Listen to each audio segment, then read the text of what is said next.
Olá, pessoal. Sejam bem-vindos a mais um capítulo.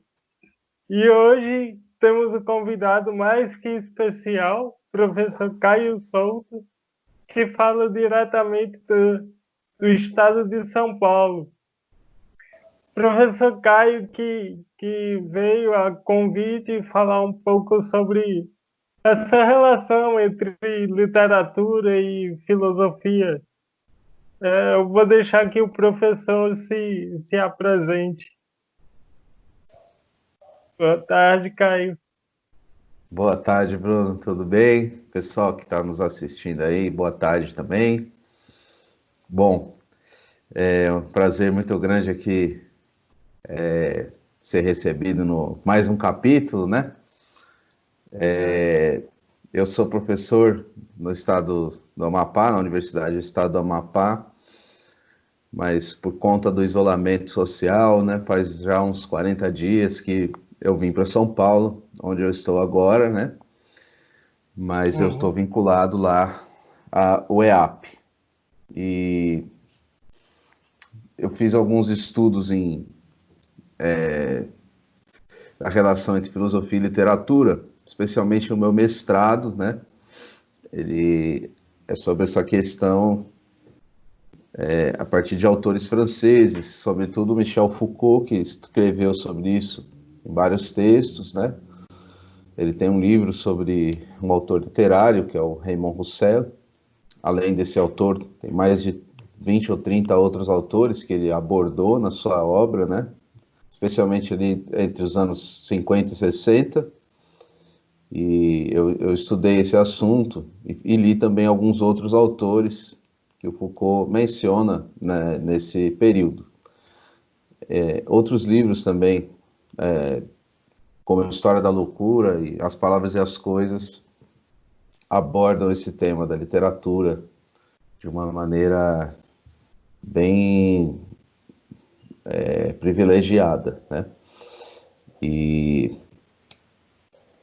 além desse estudo de mestrado, eu também tenho alguns textos literários, poucos, mas eu tenho algumas coisas publicadas, principalmente numa revista que está interrompida, não sei se vai voltar, que é uma revista de um grupo aqui de São Paulo chamada Revista Córrego. Agora ela está disponibilizando esses textos em meio digital também. Tem o site, a revista se tornou depois uma editora, tem a editora Córrego, e publica textos literários. O criador da revista é o Gabriel Koliniak, que hoje é quem é o editor e dono da editora Córrego, né? E então tem muita coisa lá de autores recentes, autores novos, alguns textos também de autores já consagrados e tudo mais. E tem lá alguns textos meus, né? Um outro poema, um conto curto, poucas coisas. Então, a minha relação com a literatura é essa, né? Eu tenho esse estudo acadêmico e também tenho alguns textos literários, né? Poucos. E além disso, só para falar da minha formação, depois eu estudei no doutorado um autor que é um filósofo da ciência e tem uma relação também com os autores franceses em geral, no século XX, que é o Georges Canguilhem, e que também era um grande apreciador de poesia. Inclusive, alguns textos dele, por mais que sejam textos muito específicos, né, que abordem temas bem circunscritos às ciências da vida, citam poemas e um artigo dele sobre a vida, por exemplo, que é um verbete de uma enciclopédia. Ele se inicia com a frase do Paul Valéry, termina com outra do Borges. Então, é um autor que tem uma cultura literária bastante profunda também, que aparece às vezes nos seus textos, né? Então, falando da minha formação, basicamente é isso, Bruno. E aí te devolvo a É, palavra para conduzir a entrevista. é, tá, o primeiro ponto que eu queria tocar era qual é a importância da leitura na tua vida? Já que você falou do contexto acadêmico, eu queria saber antes da academia, como era essa tua relação com a literatura, com os livros? Uhum. Bem, Bruno, veja, eu desde pequeno eu tenho essa relação. Meu avô era professor e professor de ensino médio, né, de história e geografia. E ele tinha uma biblioteca lá na casa dele. Na época não tinha internet, né? Então, algumas vezes eu telefonava para minhas tias, ou mesmo para minha avó. Meu avô faleceu, eu era muito pequeno, tinha 4 anos, mas a biblioteca ficou lá. E às vezes eu telefonava para me contarem alguma coisa de algum livro, pedia informações, ou para fazer trabalhos escolares, né? E dali eu comecei meu gosto por bibliotecas. Comecei a frequentar bibliotecas, aprender como que funcionava. Em São Paulo ainda tem o Centro Cultural Vergueiro ali, na estação Vergueiro do metrô, né? Que tem uma biblioteca lá que eu frequentava também, retirava livros. Todas as escolas que eu frequentei, sempre frequentei as bibliotecas, né? Depois as universidades. Então essa relação sempre existiu, desde que eu lembre, assim, 6, 7 anos eu já lia bastante, né? Fiz meu pai comprar aquelas coleções que saíam do Estado de São Paulo, Folha de São Paulo, de Ah, literatura legal. brasileira, depois literatura estrangeira, eu ia lendo, romances, né? Romances, muitos romances, poesia também. Então isso sempre acompanhou minha vida. Uhum. A disciplina de literatura na escola eu gostava muito, era uma das que eu mais acompanhava, né? Eu era um pouco teimoso também, então o professor mandava ler um livro, eu lia outro livro Ah, do mesmo, do mesmo assunto. Eu fazia muito isso. E aí foi assim, né? Essa cultura literária começou já desde pequeno. E aí quando eu entrei é, na universidade, eu acabei escolhendo um outro curso que não era filosofia e também não era letras, que foi direito. Mas os autores do direito que eu gostava eram aqueles que escreviam com estilo, né? Tem alguns autores no direito que gostam de fazer isso. Eu lembro que, por exemplo, o Nelson Hungria, é um autor do direito penal, mas que tem um estilo de escrita muito belo, né? Muito poético, quando ele fala quando ele descreve alguns crimes, né? Ele narra sempre com paixão, né? Eu lembro de um verbete sobre a violenta emoção. Ele explica, né? O que é violenta emoção.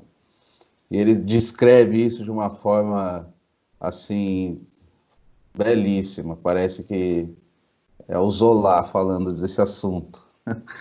Mas assim, uma forma bem ríspida ao mesmo tempo, muito descritiva, mas com um vocabulário imenso, uma forma de fazer você presenciar uma violenta emoção, né, de uma forma quase literária mesmo, né.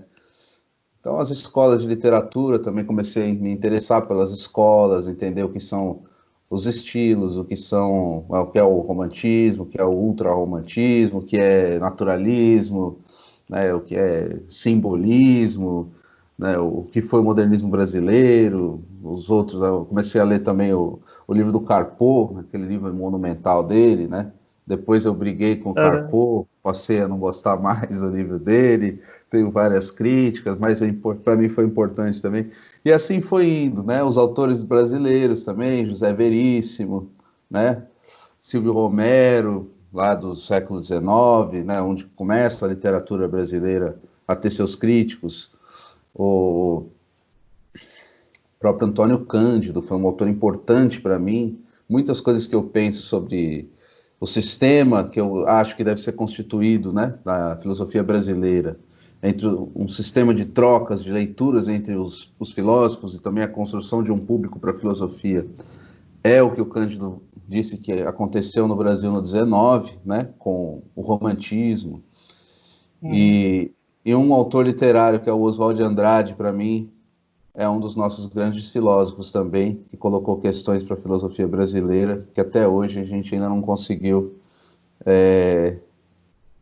levar a contento, né? A ideia de uma antropofagia literária e filosófica, né? É uma ideia que eu acho que a filosofia brasileira ainda está um passo atrás da literatura, né? Tem alguns autores já trabalhando com isso, o Marco Antônio Valentim, na linha do Viveiros de Castro, tem buscado atualizar isso, mas acho que ainda não aconteceu a semana de 22 na filosofia.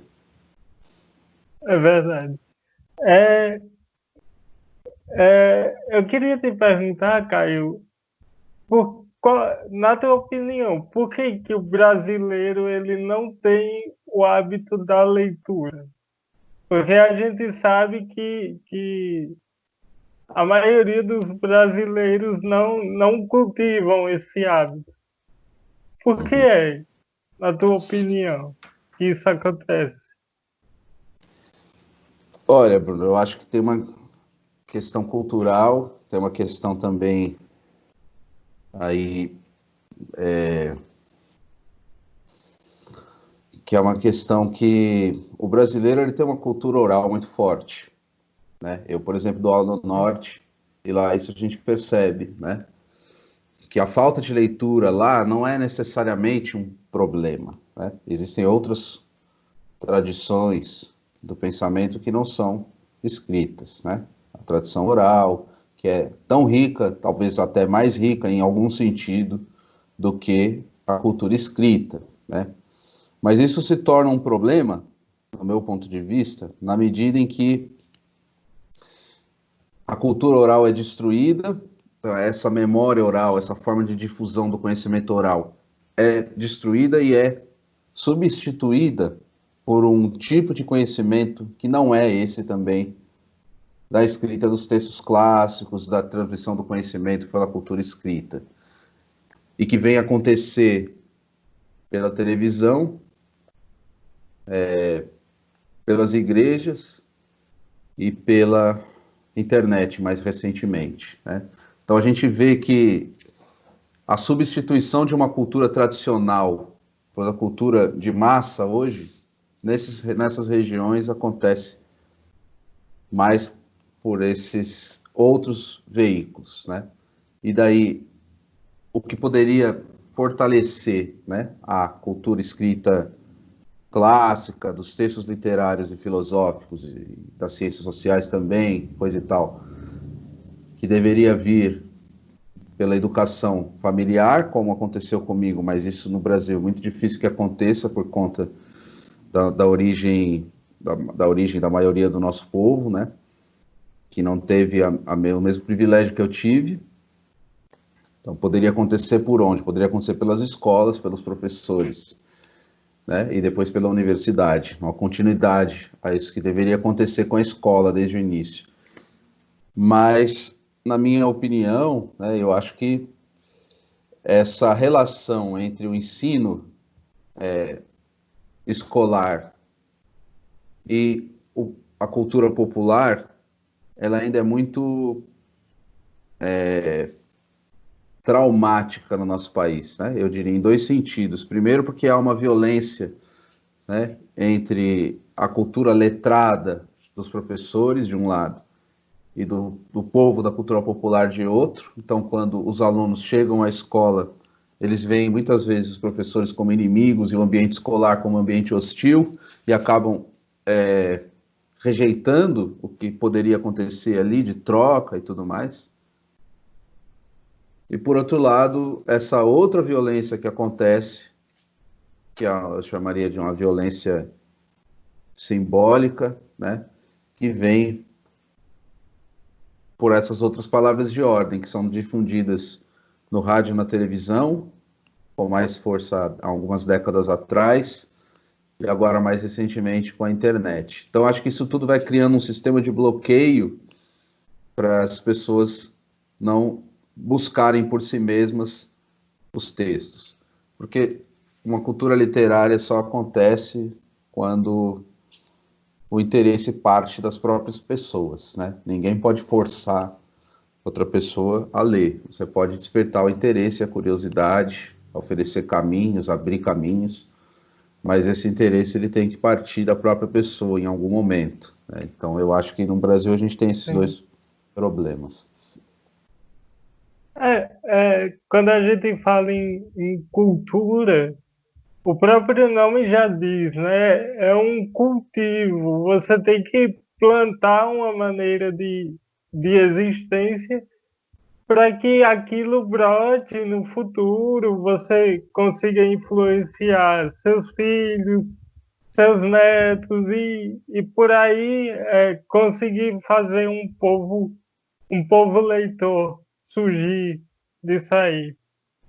É, Caio, durante tua vida, é, quais são os livros que tu indicaria para quem está querendo iniciar essa vida de leitor, enfrentar esse desafio gigantesco que agora é. Você tem que dar um tempo do celular, dos meios digitais, da televisão, e se dedicar um pouquinho à leitura.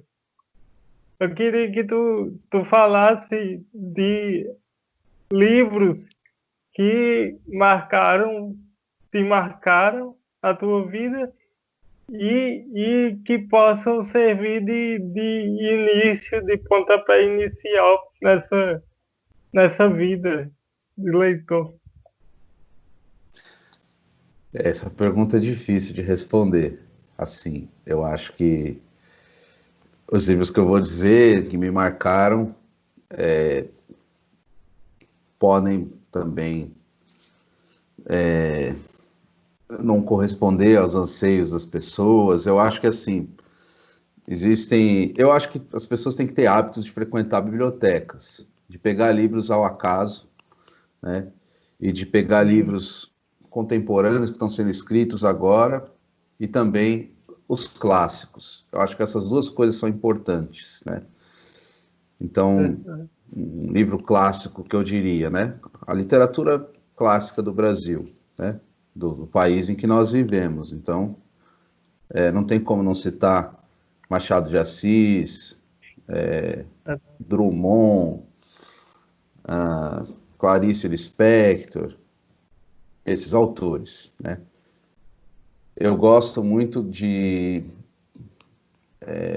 poesia, eu acho uma porta de entrada também para a literatura. Existem alguns poetas que são muito acessíveis, né? Fernando Pessoa, especialmente Alberto Caeiro, né? Eu acho que é alguém que pode estar no nível de acesso de qualquer pessoa, né? Pode entender, até crianças, com certeza, conseguem entender o texto do Pessoa, né? E romances longos também, eu acho interessante que em algum momento da vida a gente se lance nessa empreitada, né? Pegar um romance mais longo para ler, né? Moby Dick, do Melville, é um texto fantástico, né? Proust, por que não? Mesmo que você interrompa a leitura no primeiro volume, né? Tente ler o Proust, tente ler um autor literário, um grande romancista, claro, né? Assim, tem outros autores também no Brasil que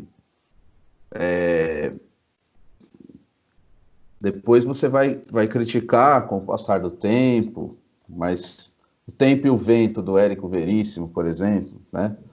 Por que não você pegar esse texto, se você ainda não tem uma cultura literária, né? Vai ser muito difícil você ler Ulisses, do James Joyce, claro, né?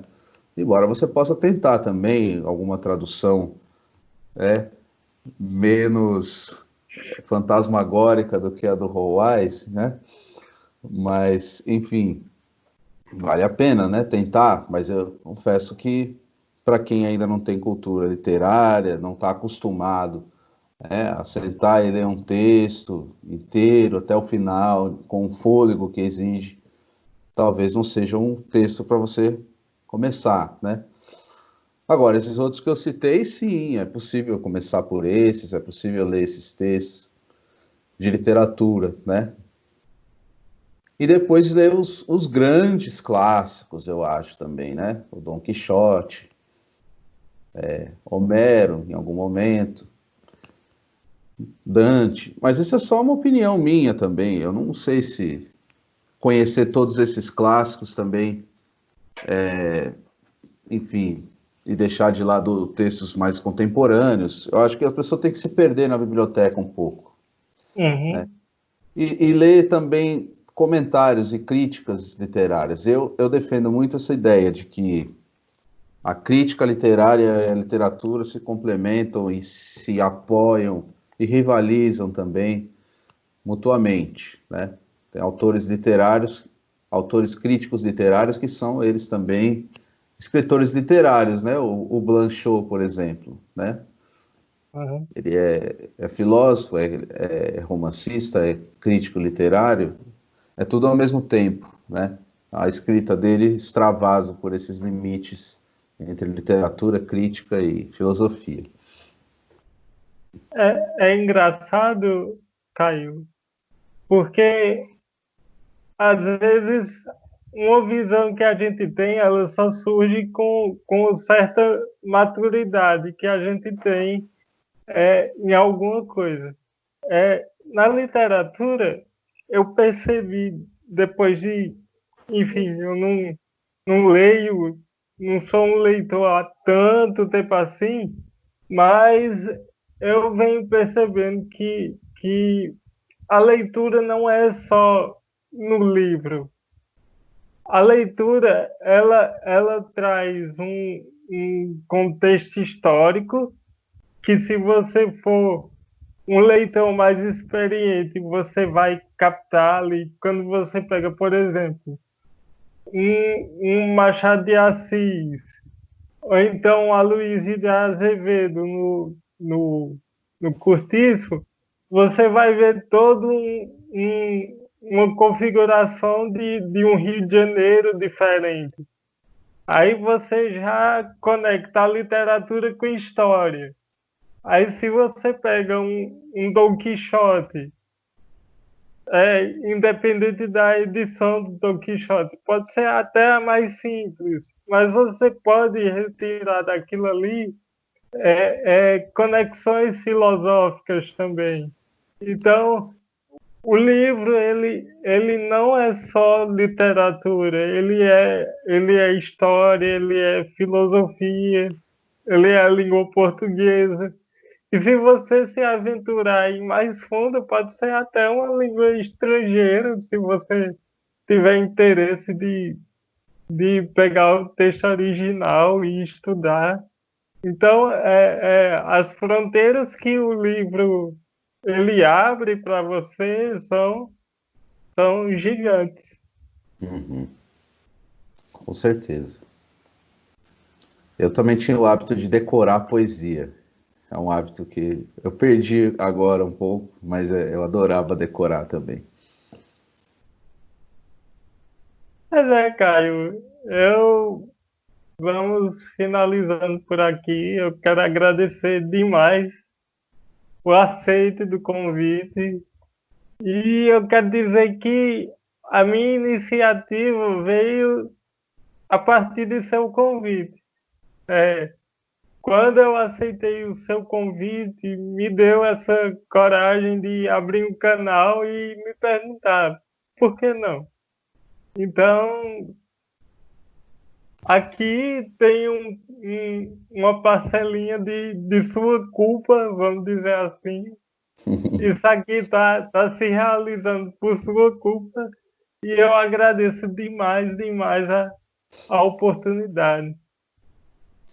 E deixo aberta aí as considerações finais de Caio. Então vou encerrar com um poema aqui de cabeça que eu decorei. Tu queres ilha, déspite das coisas, das excrescências. Tira de teus olhos as vidraças e os véus, sapatos de teus pés, e roupas, calos, botões, e também as faces que se colam à tua, e os braços alheios que te abraçam, e os pés que querem ir por ti, e as moças que querem te esposar, e os ais, não ouças, que querem te carpir, e os cantos que querem te consolar, e tantos guias que querem te perder, e as ventanias que não dormem, que batem alta noite, tristes em tua porta se ressonas, pois nem o vento, nada te abandonas. Jorge de Lima.